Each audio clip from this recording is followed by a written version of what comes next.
হরে কৃষ্ণ। সবাইকে সকালের ভাগবত ক্লাসে স্বাগত জানাই।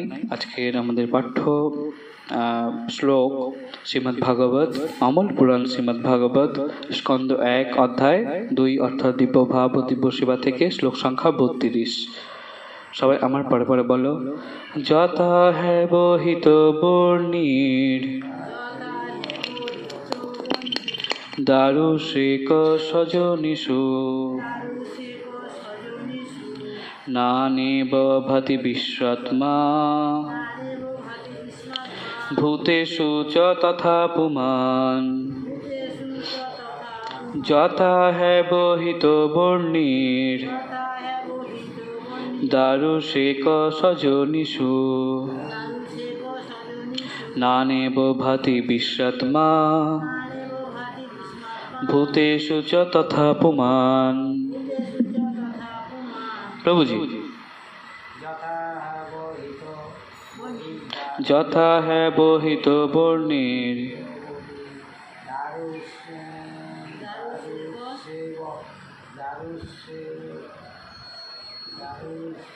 দারুষিক সজনিষু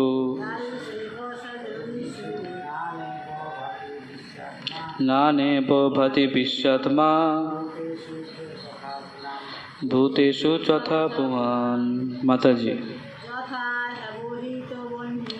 যথা হ্যায় বহিত বর্ণীর দারুষিক সজনিষু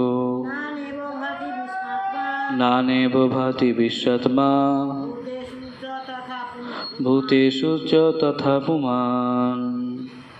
শব্দ যথা যতখানি, হি ঠিক, তেমন, অবহিত নিহিত, বহ্নি অগ্নি, দারুষু কাঠে, এক এক, সজনিষু প্রকাশের উৎস, নানেব প্রকাশের তারতম্যের জন্য বিভিন্ন,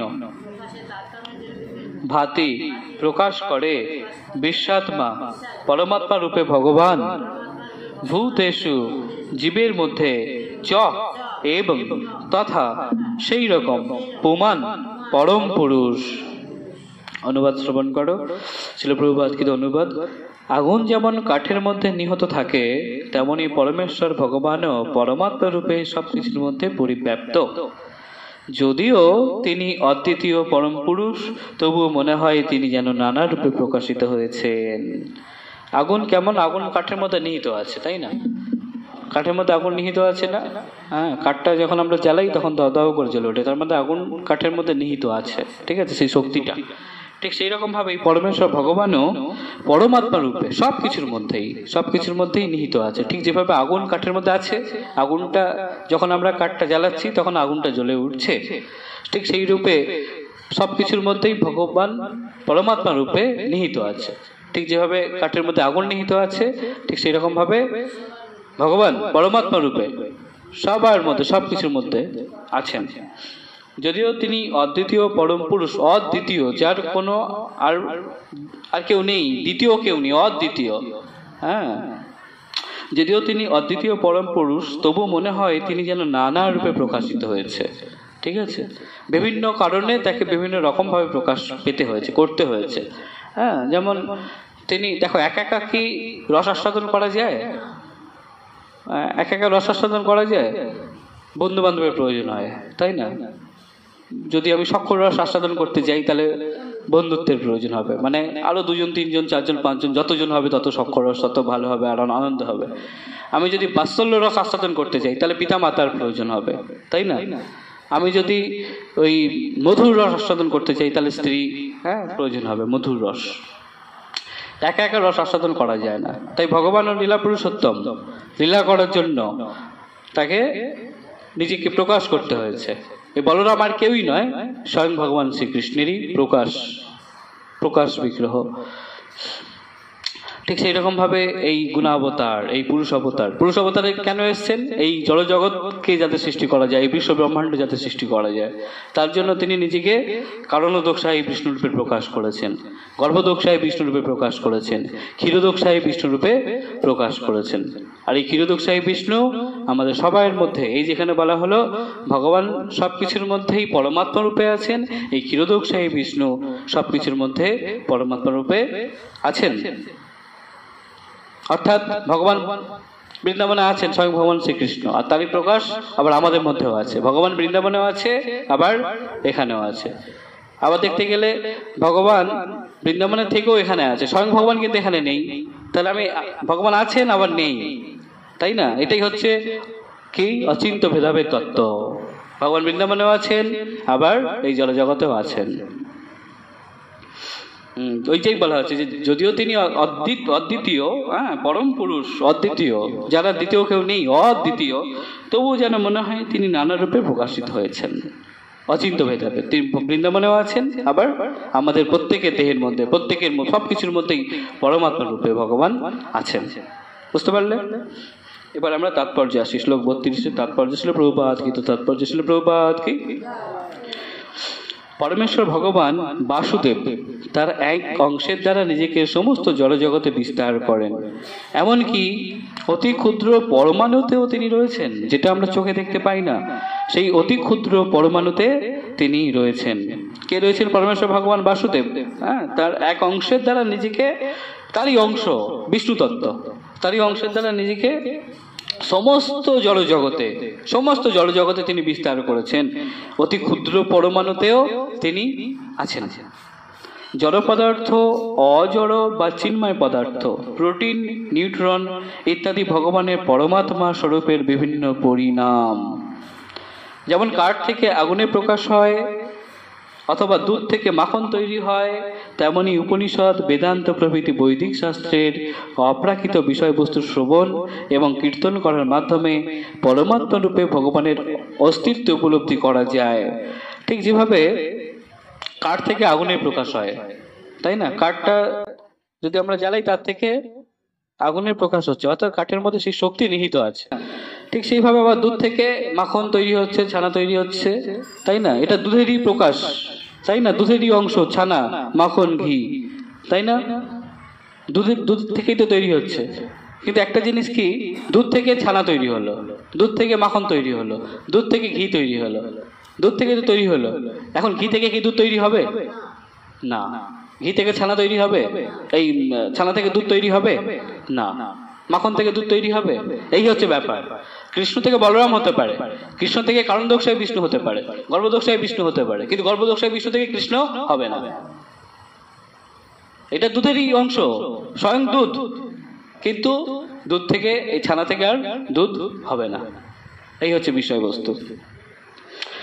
তো ঠিক যেভাবে তাহলে দুধ থেকে মাখন তৈরি হয়, তেমনি উপনিষদ, বেদান্ত সূত্র, বেদান্ত প্রভৃতি বৈদিক শাস্ত্রের অপ্রাকৃত বিষয়বস্তু শ্রবণ, এই শ্রীমদ্ ভাগবত, গীতোপনিষদ, গীতা, এগুলো যদি আমরা শ্রবণ করি, তখন কি হবে? শ্রবণ এবং কীর্তন করার মাধ্যমে পরমাত্মা রূপে ভগবানের অস্তিত্ব উপলব্ধি করা যায়। উপলব্ধি হচ্ছে না গীতা পড়ে, গীতোপনিষদ পড়ে, গীতা কি গীতোপনিষদ, তাহলে ভগবানকে আমরা উপলব্ধি করতে পারি যদি আমরা সেই বৈদিক শাস্ত্রগ্রন্থ শ্রবণ এবং কীর্তন করি। শ্রীমদ্ ভাগবত হচ্ছে এই সমস্ত বৈদিক শাস্ত্রের যথার্থ ভাষ্য। এই শ্রীমদ্ ভাগবত হচ্ছে সমস্ত বৈদিক শাস্ত্রের যথার্থ ভাষ্য, সারাদিশার, সমস্ত বৈদিক শাস্ত্রের থেকে নিছড়, সেই পাকা আমটা, এটাই। পারমার্থিক তত্ত্ব শ্রবণ করার মাধ্যমে পরমেশ্বর ভগবানকে জানা যায়, এবং সেটি হচ্ছে এই অপ্রাকৃত বিষয় জানবার একমাত্র পন্থা। অর্থাৎ ভগবানকে জানার জন্য কটা পন্থা আছে?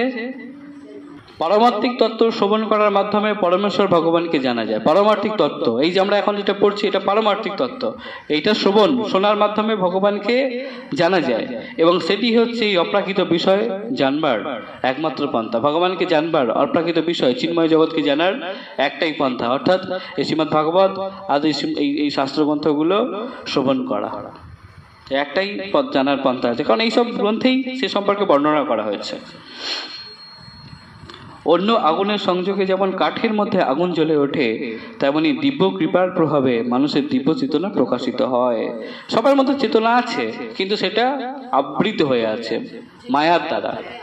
চেতনা আছে সবার মধ্যে, তাই না? সবার মধ্যে বুদ্ধি আছে, কিন্তু বুদ্ধিটা মন দ্বারা ঢেকে আছে। মন সেই বুদ্ধিটাকে নিয়ন্ত্রণ করে ফেলেছে, বুদ্ধিটাকে ক্যাপচার করে ফেলেছে। হ্যাঁ, মনের দ্বারা সবকিছু এখন হচ্ছে, বুদ্ধি কাজ করে উঠতে পারছে না। হ্যাঁ, কারণ সে মনটা অনিয়ন্ত্রিত, তাই না?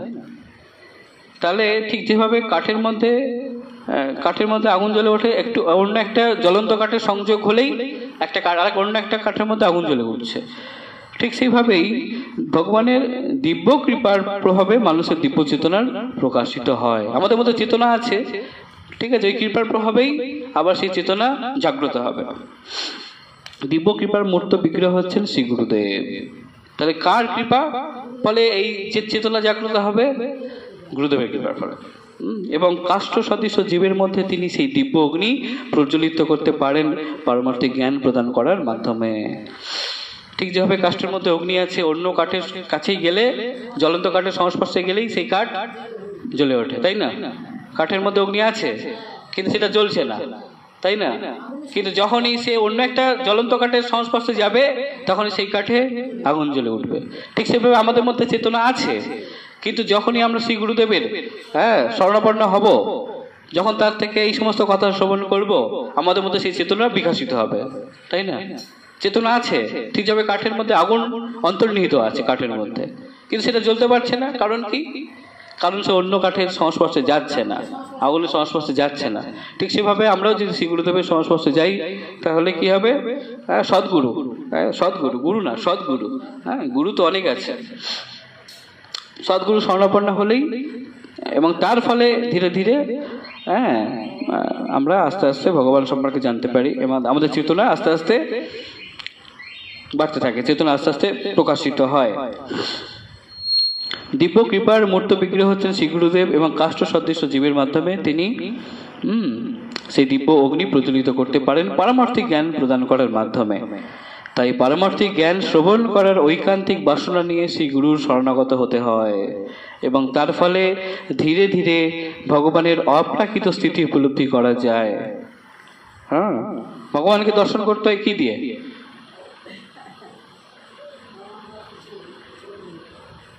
চোখ দিয়ে বোকা মানুষেরা দর্শন করে, কান দিয়ে ভগবানকে দর্শন করতে হয়।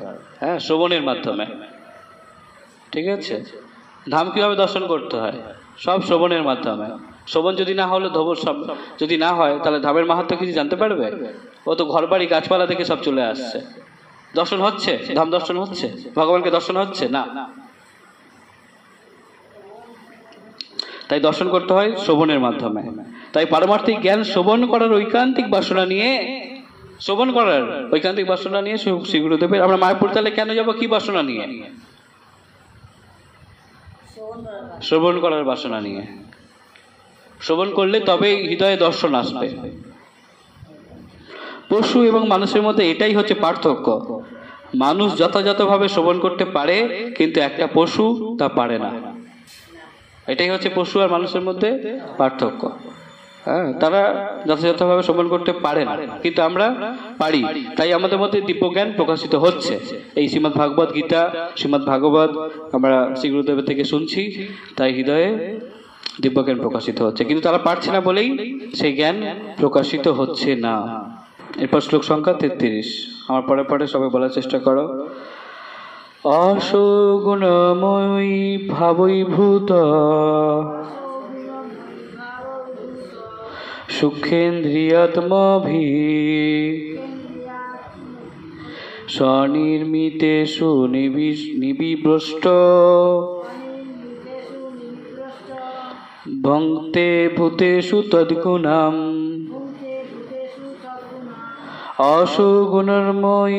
গুণময়ী ভাবৈভূত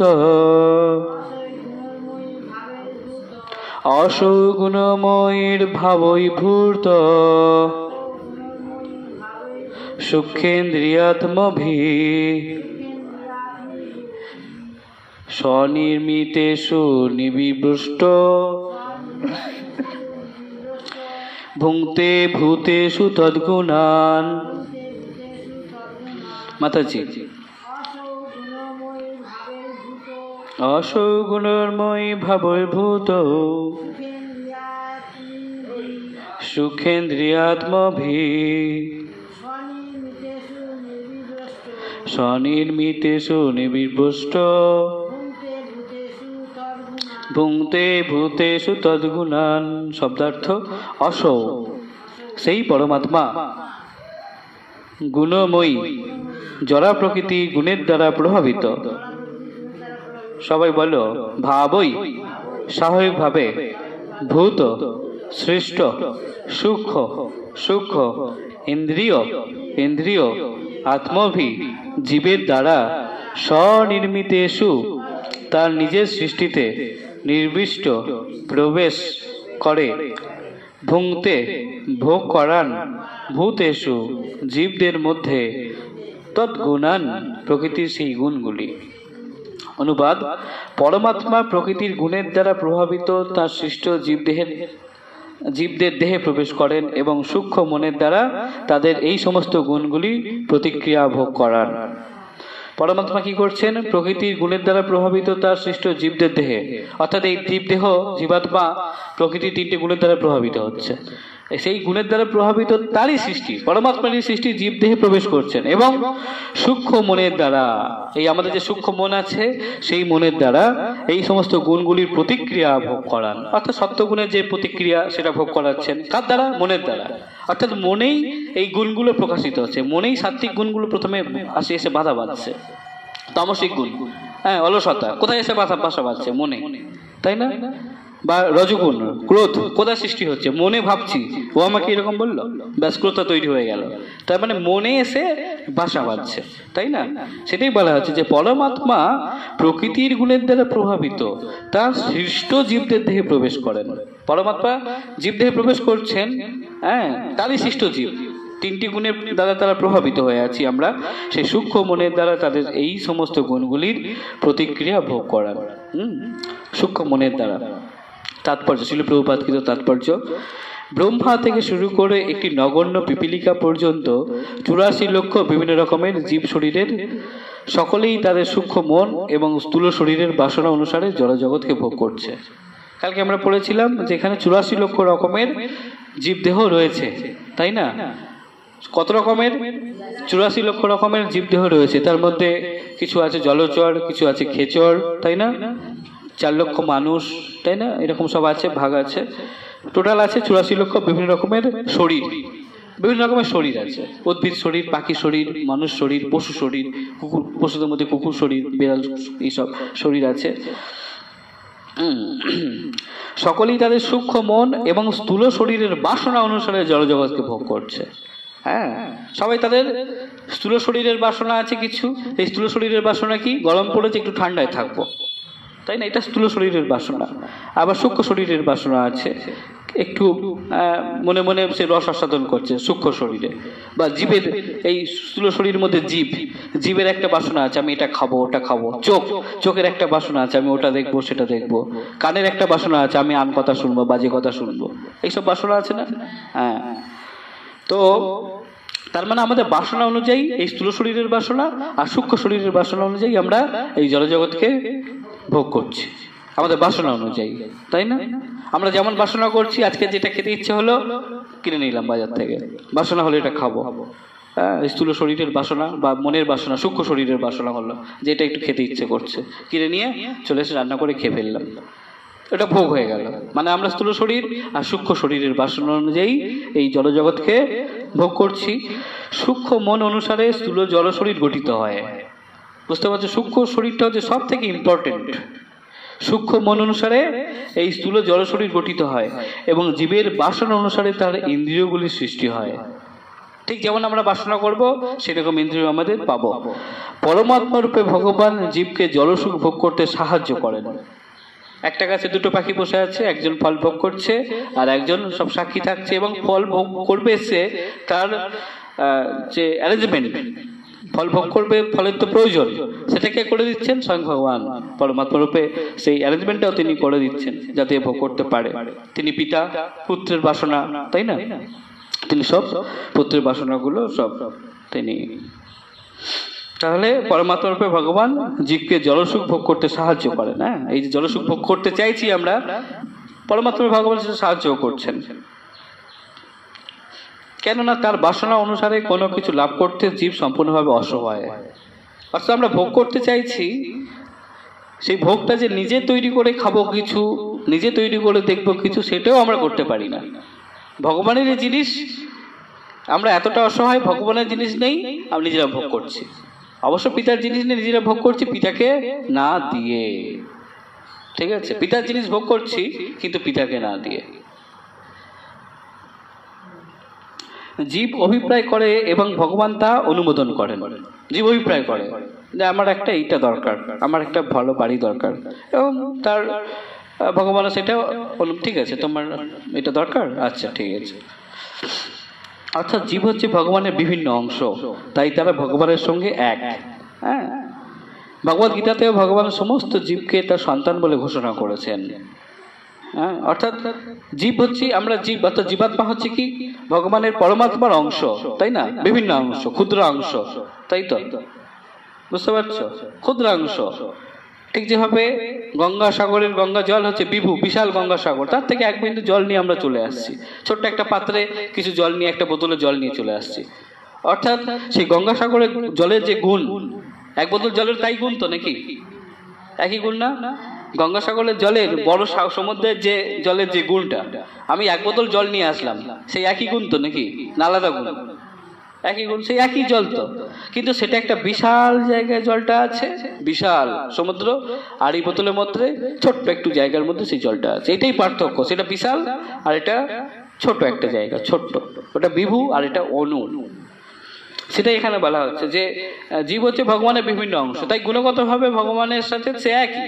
ভগবানের যেমন গুণ, সে সচ্চিদানন্দময়, পরমাত্মাও সচ্চিদানন্দময়, জীবাত্মাও সচ্চিদানন্দময়। ভগবদ গীতাতেও ভগবান সমস্ত জীবকে তার সন্তান বলে ঘোষণা করেছেন। মা বৈব অংশ জীবলোক জীবভূত সনাতন, আমারই অংশ, মা বৈব অংশ আমারই অংশ, আমার জীবলোক জীবভূত সনাতন, এটা সনাতন অংশ আমার সবাই।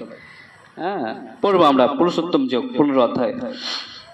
তাহলে ভগবান এটা বলেছেন যে সবই আমার অংশ, আমার অংশ মানে আমারই সব সন্তান, আমারই পুত্র সব।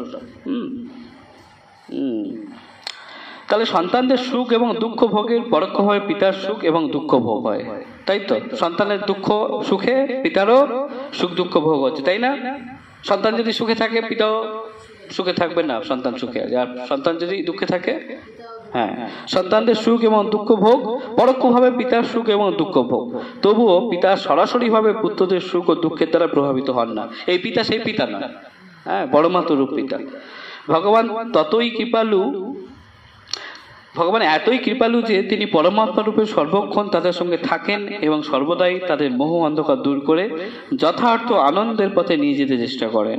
হ্যাঁ, তিনি পরমাত্মা রূপে, গুরুদেব রূপে, পিতার রূপে আছেন এবং আমাদের তিনি সর্বদাই কি করছেন? এই মোহ অন্ধকার দূর করে, এই জগৎ মোহ অন্ধকার থেকে দূর করে তিনি যথার্থ আনন্দের পথে, হ্যাঁ, আনন্দের পথে নিয়ে যেতে চেষ্টা করছেন সর্বদাই, তাই না? পরমাত্মা রূপে আছেন তিনি, সর্বদাই চান যে আমার পুত্র সব আমরা দুঃখে আছি, তাই না? তাই তার কর্তব্য কি? তিনি কি করছেন? তিনি সর্বদাই কৃপাবশ হয়ে আমাদেরকে আনন্দের দিকে নিয়ে যাচ্ছেন। বুঝতে পেরেছো এই শ্লোকটা? তাৎপর্য অনুবাদ ঠিক আছে। এই অধ্যায়ের শেষ শ্লোক, শ্লোক সংখ্যা 34, আমার পরে পরে বলার চেষ্টা করো। ভাবতেশ সত্যেন লোকান বৈলোক ভাবনা লীলাবতার অনুরত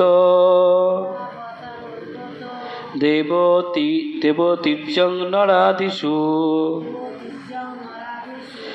ভাবয়েতেশ সত্যেন লোকান বৈলোক ভাবনা লীলাবতার অনুরত দেবতীর্যং নরাদিষু। ভাবয়তি পালন করেন। এস এই সমস্ত সত্যেন সত্যগুণের দ্বারা লোকান সমগ্র জগতে বই সাধারণত লোক ভাবনা সমগ্র জগতের ঈশ্বর লীলা লীলা অবতার অবতার অনুরত অনুরত দেব দেবতা তির্যক নিম্ন স্তরের পশু নরাদিশু মানুষদের মধ্যে ছিল প্রভুপাদকৃত অনুবাদ। এইভাবে সমস্ত জগতের প্রতি দেবতা মনুষ্য এবং পশু অধ্যুষিত সমস্ত গ্রহলোকগুলি প্রতিপালন করেন। বিভিন্ন অবতারে তিনি তার লীলাবিলাস করে বিশুদ্ধ সত্ত্বেও অধিষ্ঠিত জীবসমূহকে উদ্ধার করেন। এইভাবে সমস্ত জগতের প্রতি দেবতা মনুষ্য এবং পশু অধ্যুষিত সমস্ত গ্রহলোকগুলি প্রতিপালন করেন। অর্থাৎ এটা আমরা বুঝতে পারছি শুধু এই গ্রহে যে পশু আছে মানুষ আছে তা নয়, এছাড়া আরো অনেক ব্রহ্মাণ্ড আছে, সেখানেও দেবতা আছে, মনুষ্য আছে, পশু আছে, এবং সমস্ত গ্রহলোকগুলি তিনি প্রতিপালন করছেন জগতের প্রতি। বিভিন্ন অবতারে তিনি তার লীলাবিলাস করে বিশুদ্ধ সত্ত্বেও অধিষ্ঠিত জীবসমূহকে উদ্ধার করেন। যারা বিশুদ্ধ সত্ত্বে আছে, অর্থাৎ বিশুদ্ধ সত্ত্ব মানে বিশুদ্ধ সাত্ত্বিক, শুদ্ধ সত্ত্বে যারা আছে, শুদ্ধ সত্ত্বে, তার মধ্যে রজগুণ নেই, তমগুণ নেই, সত্যগুণ নেই, শুদ্ধ তিনি বা শুদ্ধ সত্য, কেবলমাত্র তারা সত্যগুণই আছে, সত্য শুদ্ধ সত্ত্বে আছে, তার মধ্যে কোনো মিশ্র গুণ নেই। সেই নির্গুণ সেই ভগবানের ভক্তদের সেই জীবসমূহকে তিনি উদ্ধার করেন বিভিন্ন অবতারে তার লীলা বিলাসের মাধ্যমে, তাই না? ভগবান গীতায় বলেছেন তিনি আসেন কেন? ভক্তদেরকে উদ্ধার করার জন্য, ধর্মপরায়ণ মানুষদের উদ্ধার করার জন্য, এবং যারা অধার্মিক তাদেরকে বিনাশ করার জন্য। ছিল প্রভুপাদকৃত তাৎপর্য। অনন্ত কোটি জড় ব্রহ্মাণ্ড রয়েছে এবং প্রতিটি ব্রহ্মাণ্ডে অসংখ্য গ্রহ রয়েছে। এই যে অনেক অনেক ব্রহ্মাণ্ড আছে, কারণোদকসাই বিষ্ণু অনেক ব্রহ্মাণ্ড সৃষ্টি করছেন কারণ সমুদ্রে। তার যে বুদবুদ গুলো বেরোচ্ছে নিঃশ্বাস প্রশ্বাসের মাধ্যমে, শরীরের লোমকূপ থেকে যে বুদবুদ গুলো বেরোচ্ছে, কারণোদকসাই বিষ্ণু কারণ সমুদ্রে শয়ন আছে না, এই ছবি মনে আছে ভাগবতে কোথাও একটা সদাই দেখো, এই হচ্ছে কারণোদকসাই বিষ্ণু, এই কারণ সমুদ্রের মধ্যে শয়ন করে আছেন, ঠিক আছে? এই কারণোদকসাই বিষ্ণু, এই যে এটা শরীর থেকে এই বুদবুদ গুলো যেগুলো বেরোচ্ছে জলের মধ্যে থেকে, যদি আমরা নিঃশ্বাস প্রশ্বাস হাওয়া ছাড়ি কি বুদবুদ তৈরি হয় না? সেই বুদবুদ গুলো হচ্ছে এক একটা ব্রহ্মাণ্ড। আর এই প্রত্যেকটা ব্রহ্মাণ্ডের মধ্যে এই কারণোদকসাই বিষ্ণুর অংশ, এই যে গর্ভোদকসাই বিষ্ণু গর্ভ উদক মধ্যে প্রবেশ করে প্রত্যেকটা ব্রহ্মাণ্ডে, সেই ব্রহ্মাণ্ডের মধ্যে প্রবেশ করছেন, করে সেই গর্ভ উদকে তিনি শয়ন করে আছেন। এই যে অনন্ত শেষের উপরে যেটা আমরা দেখি, বিষ্ণু আছেন অনন্ত শেষ, সেটার উপর শয়ন করে লক্ষ্মী দেবী পদসেবা করছেন, সেটা হচ্ছে গর্ভোদকসাই বিষ্ণু, যার নাভিপদ্ম থেকে ব্রহ্মার সৃষ্টি হয়েছে। আর সেই ব্রহ্মা ওই ব্রহ্মাণ্ডে জীব সৃষ্টি করছে, আর সেই জীবের মধ্যে কে প্রবেশ করছে? কারণ কারণোদকসাই বিষ্ণুর অংশ গর্ভোদকসাই বিষ্ণু, গর্ভোদকসাই বিষ্ণু অংশ ক্ষীরোদকসাই বিষ্ণু ব্রহ্মা সৃষ্ট জীবে প্রবেশ করছে। এই হচ্ছে এই তত্ত্বটা।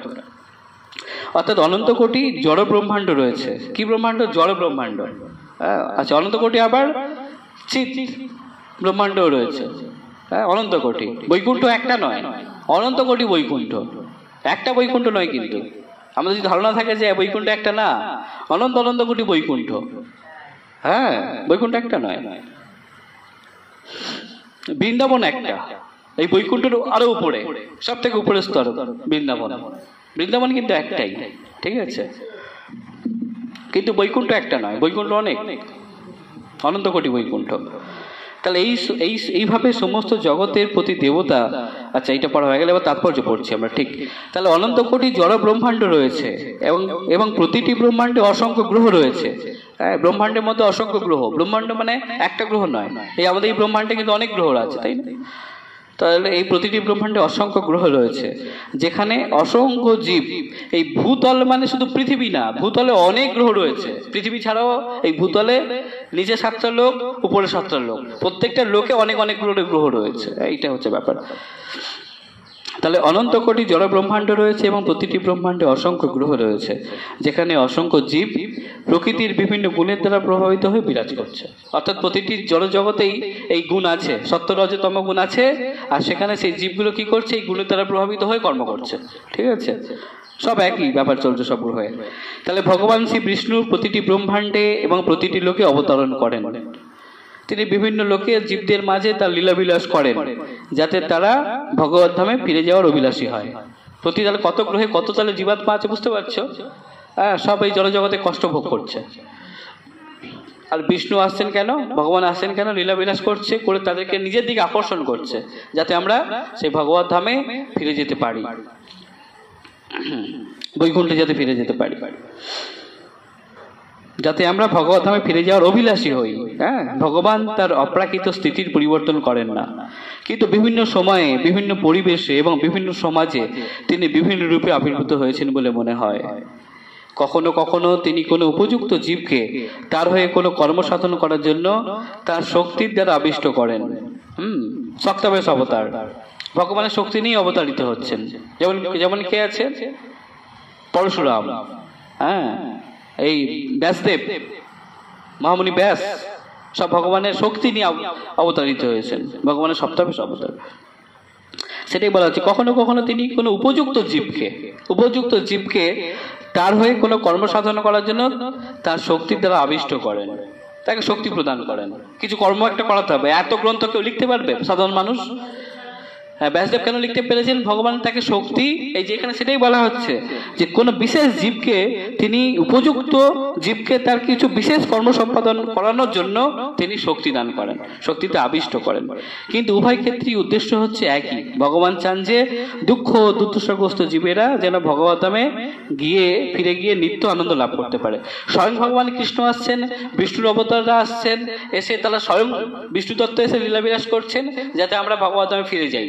আর কখনো কখনো স্বয়ং বিষ্ণু আসছেন না, তার শক্তি কোনো জীবকে দিচ্ছেন, কোনো যোগ্য জীবকে দিচ্ছেন, দিয়ে তাকে সপ্তাহেশ অবতারে পাঠাচ্ছেন, শক্তি দিয়ে পাঠাচ্ছেন। যেমন ব্যাসদেব এসছেন, এসে এই গ্রন্থগুলো লিখেছেন। উদ্দেশ্য কি?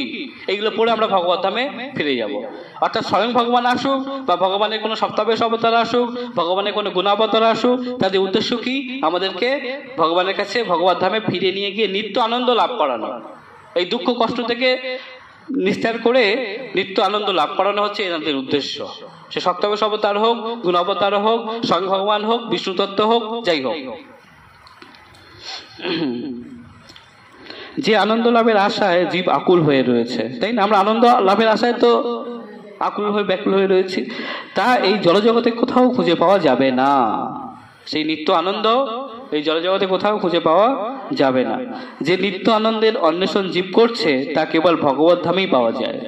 আমরা যে আনন্দের অন্বেষণ করছি তা কোথায় পাওয়া যায়? কেবলমাত্র ভগবত ধামে পাওয়া যায়। কিন্তু জড় প্রকৃতির গুণের প্রভাবে মোহাচ্ছন্ন জীবের ভগবত ধাম সম্বন্ধে কোনো ধারণাই নেই। এই তিনটি গুণের দ্বারা মোহাচ্ছন্ন হয়ে পড়ার ফলে এই জড়জীবের ভগবত ধাম সম্বন্ধে কোনো ধারণা নেই, ভগবানের ধাম সম্পর্কে কোনো ধারণা নেই। তাই ভগবান নিজে এসে অথবা তার উপযুক্ত পুত্র সদৃশ প্রতিনিধিদের পাঠিয়ে বদ্ধজীবীদের কাছে ভগবত ধামের মহিমা প্রচার করেন। নিজে আসছেন অথবা তার প্রতিনিধি স্বরূপ গুরুদেব, সেই গুরুদেবদের পাঠাচ্ছেন, তার প্রতিনিধি পাঠিয়ে কি করছেন? এই ভগবত ধাম সম্বন্ধে মহিমা, ভগবানের ধাম সম্পর্কে তাদের যে মহিমা প্রচার করে আমাদেরকে ভগবত ধামে নিয়ে যাওয়ার ব্যবস্থা করছেন। এই ধরনের অবতারেরা অথবা ভগবানের পুত্রেরা কেবল মানব সমাজের মধ্যেই ভগবত ধামে ফিরে যাওয়ার বাণী প্রচার করেন না, তারা দেবতা আদি অন্যান্য সমাজেও সেই বাণী প্রচার করেন। অর্থাৎ দেবলোকেও এই প্রচার চলছে। ঠিক আছে, এই ধরনের এই পুত্ররা, ভগবানের অবতারেরা অর্থাৎ শুধু মানুষের মধ্যে যে প্রচার করছেন তা না, ভগবানের দিব্য ধাম, ভগবানের দিব্য লীলা প্রচার করছেন শুধু মানুষের মধ্যে নয়, দেবতাদের মধ্যেও সেই প্রচার কার্য চলছে, তাই না? সেটি বলা হলো ইতি দিব্য ভাব এবং দিব্য সেবা নামক শ্রীমদ্ ভাগবতের প্রথম স্কন্ধের 2য় অধ্যায়ের ভক্তি বেদান্ত তাৎপর্য। শিল প্রভুপাদ কি? কোনো প্রশ্ন আছে? বাঞ্ছাকল্পতরুভ্যশ্চ কৃপা সিন্ধুভ্যেব চ পতিতানাং পাবনেভ্যো বৈষ্ণবেভ্যো নমো নমঃ। অনন্ত অনন্ত কোটি বৈষ্ণববৃন্দ কি? শিল প্রভুপাদ কি? নিতাই গৌর প্রেমানন্দে। হরি হরি হরি বল।